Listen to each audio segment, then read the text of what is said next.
Hechos que dan de qué hablar. Gladys en Éxitos.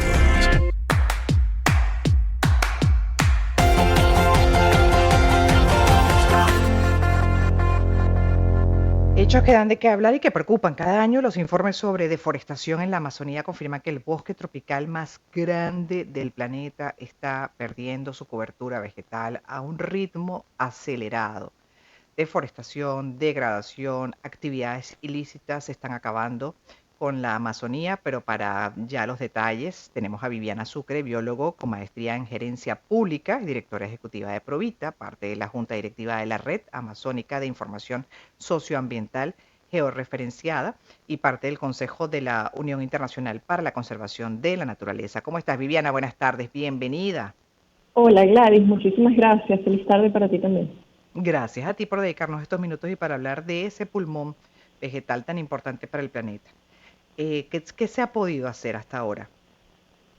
Mira, el trabajo que hacemos desde Provita va enfocado sobre todo a entender lo que está ocurriendo. Una de nuestras grandes áreas de trabajo es la investigación y generamos mapas anuales de qué es lo que ocurre con la Amazonía desde hace unos cuantos años, pero para todo el país hicimos también la primera colección el año pasado, la lanzamos a finales de año.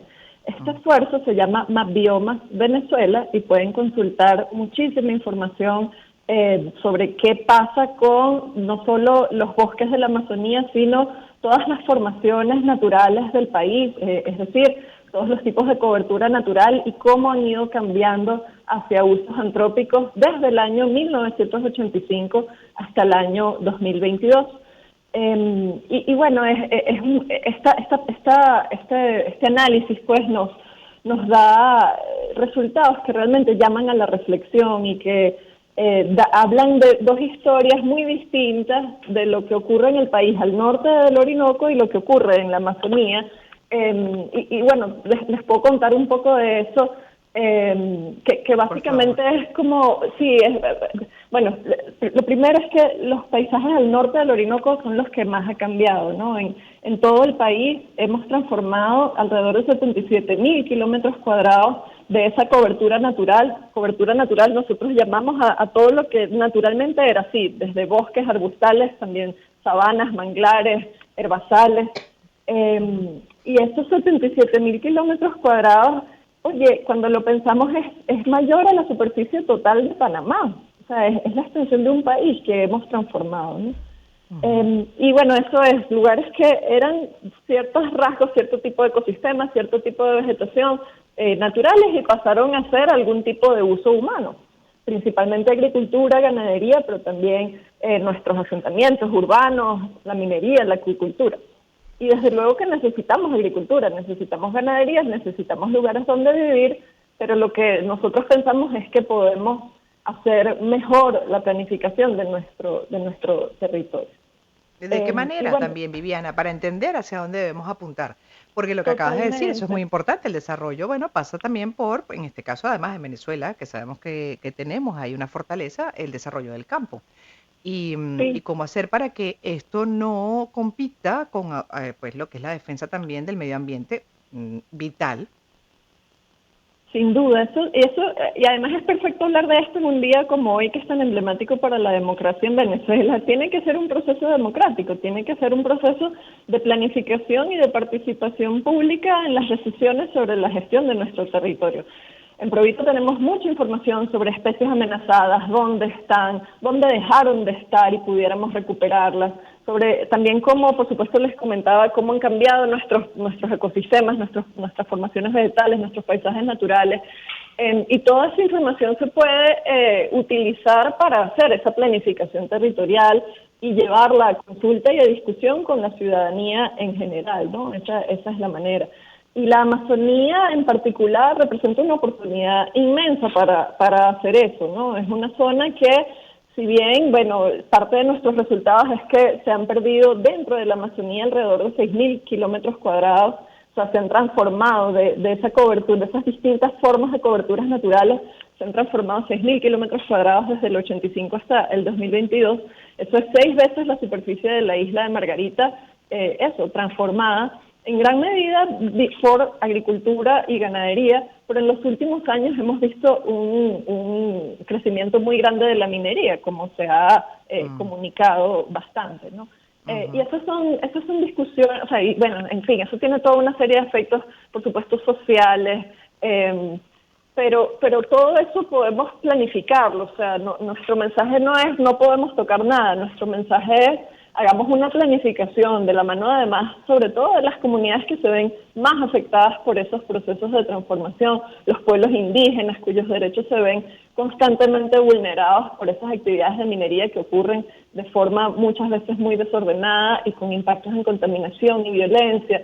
Entonces, creo que es eso, es ejercer la democracia invitando a la ciudadanía a, desde la mejor información disponible, en la cual nosotros tenemos mucho trabajo, pero hay muchísimas otras organizaciones que generan todo tipo de información importante para ese proceso participativo de planificación territorial. Yo pienso que eso es factible, tenemos una gran oportunidad todavía para el país, nuestro país sigue teniendo más de la mitad del país, conserva esas coberturas naturales todavía, y bueno, y ese es el rayo de esperanza, ¿no? Sí. Y sobre todo en la Amazonía, ese sur del Orinoco es lo que está mejor conservado a pesar de todo todavía en nuestro país, y representa pues esa oportunidad de que dentro de 20 años no miremos atrás y veamos que el escenario es igual al del norte con unas tasas de transformación bastante altas, sino que veamos atrás y digamos con orgullo, pues hicimos lo que había que hacer, nos unimos como El sociedad término, y planificamos. sí, y definitivamente planificación es vital, Viviana, pero tú de hecho utilizas un término que me parece como muy generoso, ¿no? Transformación. ¿No debería ser en tal caso destrucción? Bueno, lo que pasa es que se transforma en otras cosas, ¿no? Y los cambios que nosotros vemos en ocasiones, pues, dejó de ser bosque, pero pasó a ser un arbustal, no sé, que tiene un valor ecológico, etcétera, también. Pero en algunos lugares, pues sí, es una destrucción muy fuerte porque son lugares que son muy difíciles de recuperar o de convertir en cualquier otro tipo de uso productivo, ¿no? De hecho, Eh, permíteme que incorpore estos datos. Por ejemplo, de enero de 2023, el año pasado, ya la revista Science había dedicado su portada a la Amazonía. En esa edición, más de 30 científicos publicaron el artículo Los impulsores y los impactos de la degradación de los bosques amazónicos, que se enfoca en la degradación de este bioma. Los datos registrados entre 2001 y 2018 revelaron que 360.000 kilómetros cuadrados, 36 millones de hectáreas, que corresponden a 5.5% de la selva amazónica, se encontraban para ese momento bajo algún tipo de degradación. Esta cifra aumenta a 2.5 millones de kilómetros cuadrados, es decir, 38% de los bosques amazónicos si se incluyen datos sobre sequías extremas. El llamado constante de científicos, expertos y ambientalistas para frenar la deforestación y degradación de la Amazonía, no ha servido, no tanto, porque los bosques se siguen perdiendo, es parte de lo que destaca este artículo. Y bueno, el llamado a 5 países, Bolivia, Ecuador, Colombia, Perú y Venezuela. Y ahí me detengo con relación a la Amazonía, cómo están, por ejemplo, en esa lista estos países, en primer y último lugar, en esfuerzo por parar el daño.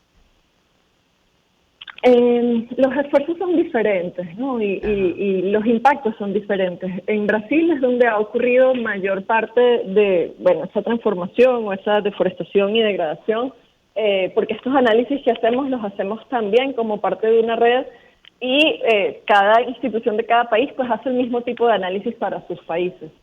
Y bueno, realmente cada país tiene su sangrado, por decirlo de alguna forma. O sea, hay países donde en general el mayor impacto es la agricultura y la ganadería, pero hay países donde el petróleo tiene un peso muy importante también, en otros países es la minería. Realmente todos los países tienen una cuota de responsabilidad.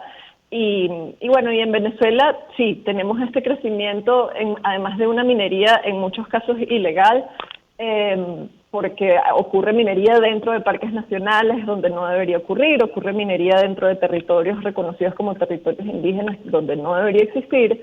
En el estado Amazonas, por ejemplo, que típicamente ha estado completamente prohibida la minería y está ocurriendo minería.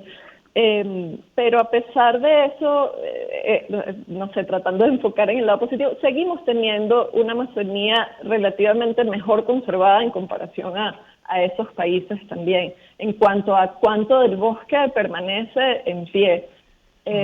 Y eso, es una oportunidad, pero hay que cambiar de rumbo rápidamente. Claro, gracias Viviana. Cualquier información adicional que quieran pueden ir directamente a la página de ustedes, ¿correcto? Ahí está todo. Correcto, provita.org.be, y estos datos que daba están en una plataforma aparte que se llama venezuela.biomas.org. Allí pueden consultar además para cada estado, para cada municipio del país, cómo ha sido toda esta transformación de coberturas naturales a usos antrópicos y todos esos cambios. Gracias una vez más. Viviana Sucre es biólogo con maestría en gerencia pública y directora ejecutiva de Provita. Hoy revisando con ella, entre otros, el tema de la deforestación en la Amazonía. 2:35, vamos con música. En breve regresamos.